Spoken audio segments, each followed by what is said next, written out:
할렐루야. 이 시간 시간을 구별해 올라오는 예배신 분들 환영하고 축복합니다. 다 함께 기도하시겠습니다. 사랑과 은혜가 풍성하신 하나님 아버지 감사합니다. 오늘도 귀한 생명을 허락하여 주셔서 이 아침의 시간에 주님의 음성을 들을 수 있도록 인도해 주심을 감사드립니다. 주님, 이 시간 저희들이 주님의 말씀에만 집중하기 원합니다. 다른 모든 생각 내려놓고 오직 주님께서 오늘날 우리에게 주시는 메시지에만 온 마음을 쏟을 수 있도록 성령님께서 함께하여 주시옵소서. 그래서 이 어둡고 혼란스러운 세상 가운데서 하나님의 자녀답게 온전하고 거룩하게 살아갈 수 있도록 인도하여 주시옵소서.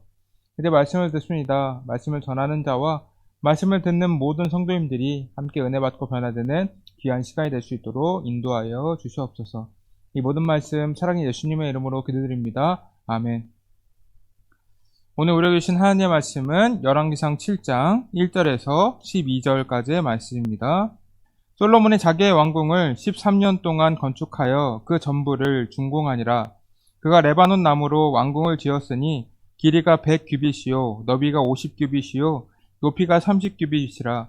백향목 기둥이 4줄이요 기둥 위에 백향목 들보가 있으며 기둥 위에 있는 들보 45개를 백향목으로 덮었는데 들포는 한 줄에 15이요 또 창틀이 3줄로 있는데 창과 창이 세 층으로 서로 마주대하였고 모든 문과 문설주를 다 큰 나무로 네모지게 만들었는데 창과 창이 세 층으로 서로 마주대하였으며 또 기둥을 세워 주랑을 지었으니 길이가 50규빗이요 너비가 30규빗이며 또 기둥 앞에 한 주랑이 있고 또 그 앞에 기둥과 섬돌이 있으며 또 심판하기 위하여 보좌의 주랑 곧 재판하는 주랑을 짓고 온 마루를 백향목으로 덮었고 솔로몬이 거처할 왕궁은 그 주랑 뒤 다른 뜰에 있으니 그 양식이 동일하며 솔로몬이 또 그가 장가든 바로의 딸을 위하여 집을 지었는데 이 주랑과 같더라. 이 집들은 안팎을 모두 귀하고 다듬은 돌로 지었으니 크기대로 톱으로 켠 것이라. 그 초석에서 처마까지와 외면에서 큰 뜰에 이르기까지 다 그러하니 그 초석은 귀하고 큰 돌 곧 10규빗 되는 돌과 8규빗 되는 돌이라. 그 위에는 크기대로 다듬은 귀한 돌도 있고 백향목도 있으며 또 큰 뜰 주위에는 다듬은 돌 3켜와 백향목 두꺼운 판자 1켜를 놓았으니 마치 여호와의 성전 안뜰과 주랑에 놓은 것 같더라. 아멘. 미국의 초대 대통령인 조지 워싱턴은 미국 역사상 가장 존경받는 지도자 중에 한 명입니다. 그는 독립전쟁에서 승리를 이끈 영웅이었고 초대 대통령이 되었을 때 누구보다도 강력한 권력을 손에 쥐게 되었습니다. 그래서 많은 사람들은 워싱턴이 화려한 궁전 같은 집무실에서 살고 이 많은 것을 누리며 산다고 생각을 했어요. 그런데 대통령 임기를 시작한 워싱턴은 전혀 다른 길을 걷게 됩니다.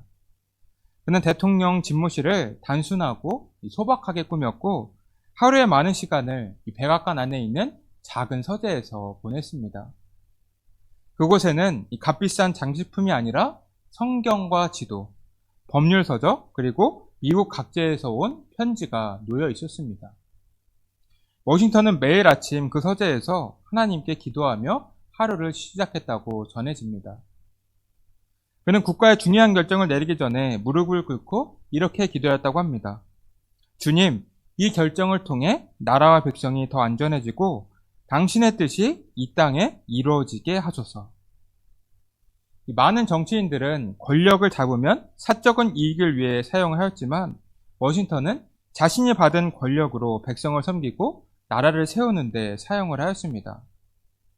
그렇게 워싱턴에게 있어서 대통령 집무실은 권력을 과시하는 장소가 아니라 하나님께 지혜를 구하고 백성을 위해 헌신하는 자리였습니다. 이 워싱턴이 대통령 집무실을 사명과 헌신의 자리로 삼았던 것처럼 우리도 주님께서 맡기신 자리에서 주님의 사역을 충성스럽게 감당해 나가야 합니다. 우리 자신을 높이는 것이 아니라 맡겨진 자리에서 하나님을 높이는 삶을 살아가야 한다는 것입니다. 오늘 말씀을 보시게 되면 이 솔로몬이 성전 건축에 이어서 왕궁을 건축하는 장면을 보실 수가 있습니다. 여러분, 우리가 5장에서부터 계속 성전 건축에 대한 말씀을 보지 않았습니까? 이 하나님의 집, 성전을 건축하는 일은 그만큼 이스라엘 백성들에게 있어서 중요한 일이었습니다. 근데 갑자기 중간에 왕궁 건축에 대한 이야기가 기록되어 있어요. 무엇 때문에 기록이 되어 있는 것일까요? 이 솔로몬의 왕궁 또한 성전처럼 중요한 역할을 하기 때문입니다. 1절입니다. 솔로몬이 자기의 왕궁을 13년 동안 건축하여 그 전부를 준공하니라. 이 말씀을 보시게 되면 이 솔로몬의 왕궁은 13년에 걸쳐서 완공이 되었습니다. 그런데 성전은 완공이 됐는데 7년이 걸렸어요. 이 왕궁이 성전보다도 규모가 훨씬 컸다는 것입니다.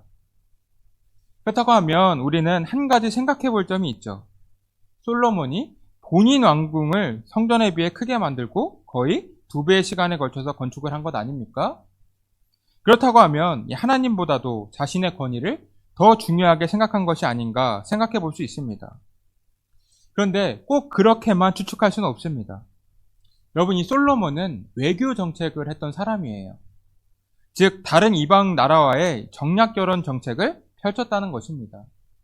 자, 8절입니다. 솔로몬이 거처할 왕궁은 그 주랑 뒤 다른 뜰에 있으니 이 양식이 동일하여 솔로몬이 또 그가 장가든 바로의 딸을 위하여 집을 지었는데 이 주랑과 같더라. 이렇게 기록되어 있습니다. 여러분, 궁전에는 이 솔로몬과 그의 가족들이 거처할 장소가 마련이 되어야 했습니다. 그런데 이 솔로몬이 이방 나라의 공주들을 많이 데려오지 않았습니까? 처음에는 이 바로의 딸을 위해서 집을 지었지만 나중에는 그 수가 굉장히 많아졌어요.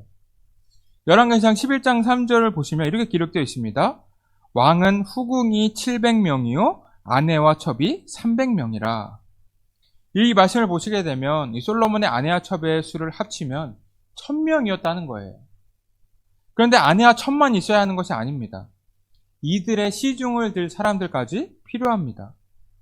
여러분, 우리가 사극을 보게 되면 이 왕후와 후궁들 뒤에는 따라다니는 이들이 많지 않습니까? 이 각국의 공주들을 대해야 하는 일이잖아요. 그래서 공주들을 도울 사람들이 머물고 생활할 수 있는 공간 또한 필요했습니다. 그래서 이 왕궁을 작게 지을 수가 없었던 거예요. 근데 사실 이 성전과 왕궁의 크기가 얼마나 되고 몇 년이 걸렸는지보다 더 중요한 것이 있습니다. 바로 어떻게 기능하는가예요. 여러분, 이 왕궁의 위치를 보시게 되면 이 솔로몬의 궁전과 하나님의 전인 성전이 한 구역 안에 마주보고 있는 것을 보실 수가 있습니다. 이 부분이 말해주는 것은 무엇일까요? 하나님의 성전과 솔로몬의 궁전 모두 이 하나님의 영광을 나타내는 용도로 사용이 되어야 한다는 것입니다. 여러분, 이 성전은 이 하나님께서 임재하시는 곳입니다. 이스라엘 백성들이 성전을 통해서 하나님을 만날 수 있고 경험할 수가 있어요. 그렇다고 하면 이 궁전의 용도는 무엇을 의미하는 것일까요? 왕은 하나님의 나라를 잘 통치하고 백성들은 그를 따르면서 하나님의 뜻을 이루어 나가는 것을 의미합니다. 여러분, 왕은 하나님의 기름을 부음을 받은 사람입니다. 이 대표적으로 기름 부음을 받은 사람은 세 부류가 있어요. 왕, 제사장, 선지자입니다. 물론 이 기름이 처음 사용된 것은 사람이 아니에요. 이 베델이라는 장소였습니다. 창세기 28장을 보시게 되면 야곱이 에설피에 삼촌이 있는 라반의 집으로 도망을 쳤습니다. 그는 혼자 700km가 넘는 광야길을 지나가야 했어요. 그래서 힘들고 지쳐서 돌을 베개 삼고 잠이 들었는데 하나님께서 보여주시는 환상을 보게 됩니다. 그리고 그 꿈속에서 하나님께서는 내가 너와 함께 있을 것이다 말씀하셨어요. 힘든 상황 속에 처해 있는 야곱을 하나님께서 찾아오시고 그를 직접 만나 주셨다는 것입니다. 그래서 야곱은 그 장소를 베델, 즉 하나님의 집이라고 이름을 지었어요. 그리고 야곱은 그곳에 기둥을 만들고 그 위에 기름을 부었습니다. 즉 하나님을 만난 거룩한 장소로 구별하였다는 거예요. 이렇게 기름이 처음 베델에서 사용이 되었는데요. 그 이후로도 기름은 거룩한 것을 구별할 때 사용이 되었습니다. 이 하나님께서는 성막과 기구에다가도 기름을 부으라고 말씀하셨습니다. 여러분, 이 성막 안에는 굉장히 많은 기구들이 있습니다. 이 번제단부터 시작해서 물두멍이 있고 성소로 들어가면 이 떡상, 분향단, 등잣대 등 이 중요한 기구들이 있어요. 그런데 하나님께서는 이러한 기구들 하나하나에도 기름을 부으라고 명령을 하셨습니다. 이러한 명령을 하신 이유는 그 기구들을 세상과는 구별하여 하나님의 소유로 삼겠다는 의미가 담겨져 있어요. 그렇기에 기름이 발라진 대상은 세상적인 일에서는 사용될 수 없었고 오직 하나님의 영광을 위해서만 사용해야 했다는 것입니다. 이 사람 또한 마찬가지예요. 하나님의 전에서 제사를 드리는 제사장이나 하나님의 말씀을 선포하는 선지자나 하나님의 백성을 통치하는 왕이나 모두 세상에서는 구별된 삶을 살아가야 한다는 것입니다. 여러분, 솔로몬에게 이스라엘을 통치할 수 있는 권한을 주신 것은 하나님이에요. 하나님께서 솔로몬에게 지혜를 주시지 않았다고 하면 지금 이스라엘의 평안과 영화는 존재하지 않았을 것입니다. 하나님께서 솔로몬과 동행을 하셨기 때문에 이스라엘이 전에 없던 평화를 누리게 된 거예요. 여러분, 이 성전 건축과 왕국 건축에 걸린 시간은 20년입니다. 이렇게 건축이 진행되고 있는 상황에서 전쟁이 일어났다고 하면 어땠을까요? 이 성전을 건축할 여유가 없었을 것입니다. 모든 사람들이 군사로 동원이 되어서 전쟁을 치러야 하는 거예요. 그런데 솔로몬 시대에는 전쟁이 일어나지 않았습니다. 즉 하나님께서 전쟁을 막으시면서 이스라엘 백성들이 성전과 왕궁을 건축할 수 있도록 도우셨다는 말이에요. 모든 것이 하나님의 은혜와 섭리 안에서 준비되고 진행이 되었다는 것입니다. 그렇게 솔로몬과 이스라엘 백성들은 하나님의 인도하심을 따라가며 거룩하게 구별되고 주님께 영광 돌리는 삶을 살아야 한다는 것을 의미하는 것입니다. 여러분, 여기서 한 가지 더 중요한 특징을 보자면 이 성전과 궁전의 재료 또한 비슷하다는 것입니다. 이 두 곳에 사용된 재료는 이 백향목이에요. 이 백향목은 성경에서 자주 언급이 되는 나무인데요. 그런데 이 백향목은 단순히 튼튼한 나무 한 그루가 아닙니다. 백향목은 하나님의 임재와 영광, 그리고 변하지 않는 신실함을 상징하는 재료입니다. 여러분, 이 백향목은 레바논 산지에서 자라는 나무예요. 고대 근동 지방에서는 백향목이 가장 귀하고 값진 건축 자재로 여겨졌습니다.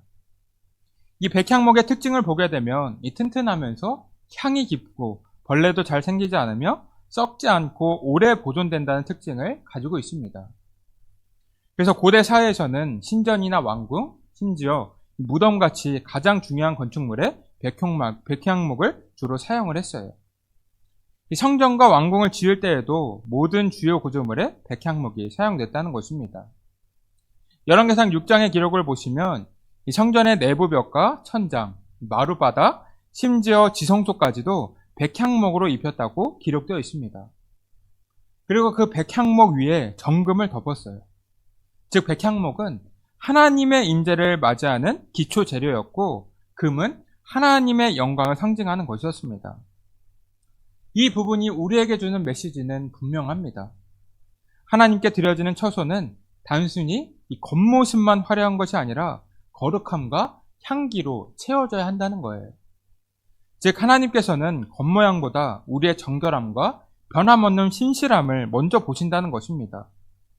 그렇기 때문에 우리의 삶은 바로 이 백향목처럼 향기롭고 변함없는 믿음으로 살아가야 한다는 것입니다. 여러분, 오늘 본문에서 우리는 솔로몬이 왕궁을 건축하는 장면을 보았습니다.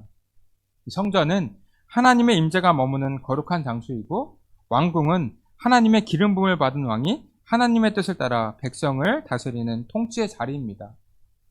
겉으로 보면 성전은 하나님을 위한 곳, 왕궁은 사람을 위한 것처럼 보이지만 사실 성전과 왕궁 모두 하나님의 영광을 드러내는 도구입니다.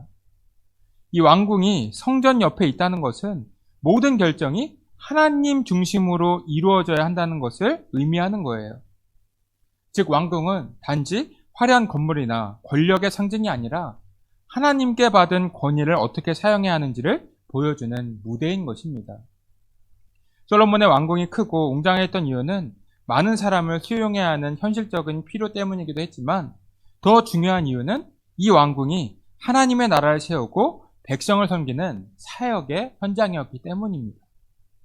그렇다면 오늘날 우리에게 있어서 왕궁은 무엇을 의미하는 것일까요? 교회 공동체를 비롯하여서 가정과 직장 등이 바로 우리의 왕궁입니다. 즉 우리의 삶의 현장 속에서 우리는 하나님의 뜻에 따라 살아가야 하며 하나님의 영광을 드러내야 한다는 것입니다. 여러분 지금 삶 속에서 하나님의 영광을 드러내는 삶을 살고 계십니까? 우리의 삶을 통해 하나님의 영광이 드러나지 않는다고 한다면 우리의 믿음 생활은 잘못된 거예요. 우리는 모두 주님께서 말씀하셨듯이 빛과 빛이 되고 소금이 되어야 합니다. 즉 주님의 자녀로서 세상의 거룩함과 선한 영향력을 나타내야 한다는 것입니다. 여러분들이 모두 겸손히 주님의 뜻을 따라 나아가시면서 주님의 거룩함을 세상에 나타내는 믿음의 자녀들이 다 되시기를 주님의 이름으로 축복합니다.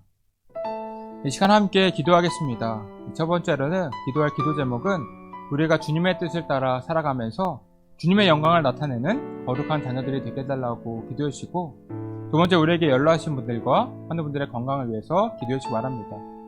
마지막 세 번째로는 우리 다음 세대들의 믿음의 성장을 위해 기도해 주시기 바랍니다. 기도하겠습니다. 사랑과 은혜가 풍성하신 하나님 아버지 감사합니다. 오늘도 귀한 아침의 시간에 함께 말씀을 나누게 하심을 감사드립니다. 주님, 저희들이 이 시간 솔로몬의 왕궁에 대하여 말씀을 나누었습니다. 왕궁이 성전과 같이 하나님의 영광을 나타내기 위하여 지어진 것처럼 우리의 삶도 주님의 거룩함을 나타내는 삶을 살아가기 원합니다.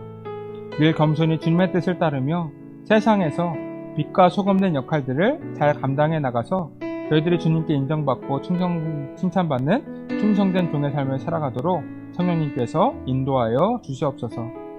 오늘 하루도 주님의 은혜 가운데 기쁨과 평화에 넘치는 하루가 될 수 있도록 주님께서 인도하여 주시옵소서. 이 모든 말씀 사랑 예수님의 이름으로 기도드립니다. 아멘.